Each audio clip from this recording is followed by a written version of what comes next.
voulais pas finir La voix, l'histoire d'amour. au centre du soleil, on ne faisait pas de politique. Tu peux comprendre ça, Rudy? Tu peux le comprendre? avait été son rêve de jeune fille à elle aussi. Hervé Anselme, bonjour. Bonjour, On Philippe vous Guédet. accueille pour la sortie de votre guide de survie des jeunes grands-parents.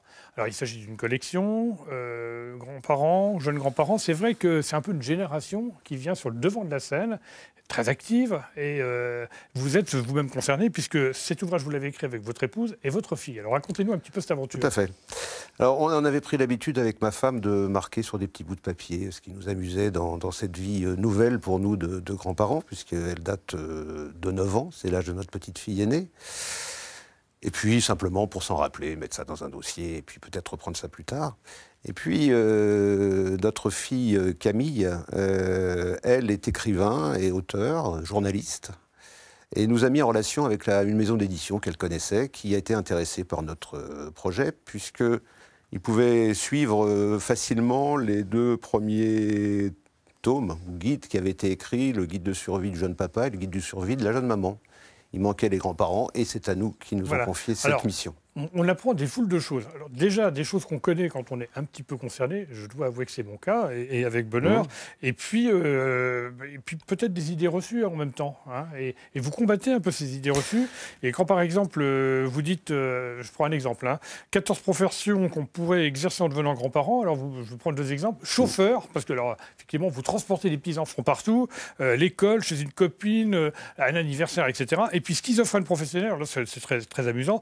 En 10 minutes, vous passez du rôle d'élève, celui de maîtresse, de bébé, de princesse, pompier, tout sans y laisser la santé mentale ni se tromper dans les dialogues. Et c'est vrai que c'est pas toujours facile. Il faut être vraiment multicarte. C'est pas facile. C'est un tourbillon en fait de situations que nous avons vécues avec ma femme avec bonheur. Il n'y a que du bonheur là-dedans.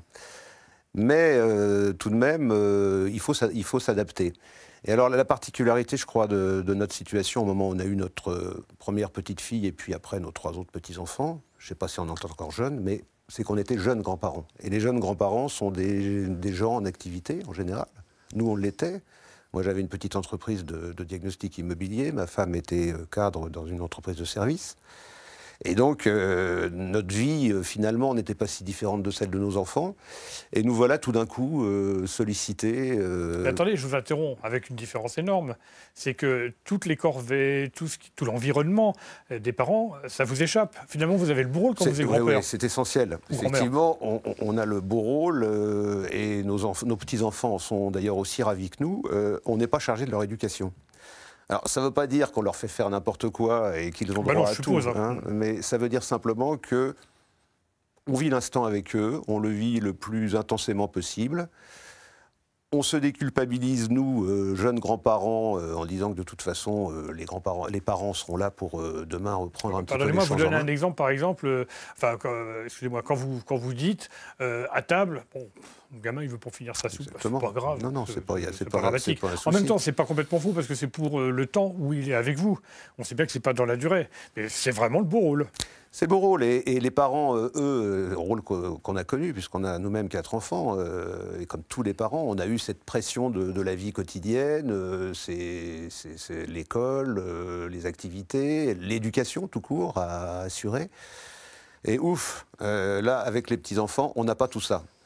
Mais on reste vigilant et on est toujours prêt à répondre à leurs questions ou à leurs interrogations si ça se présente. Bon, pour l'instant, ils sont petits, donc il n'y en a pas de fondamental, mais on sait qu'ils abordent pour l'une d'entre elles l'adolescence et on sera là si elle a besoin de nous.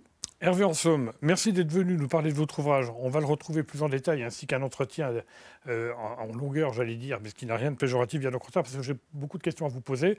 Sur ce guide des jeunes grands-parents, on apprend beaucoup de choses, et il y a beaucoup de jeunes grands-parents qui nous regardent, qui sont concernés, à mon avis, qui vont apprendre énormément de choses nouvelles. Donc ce guide de survie qui est publié aux éditions Tut-Tut.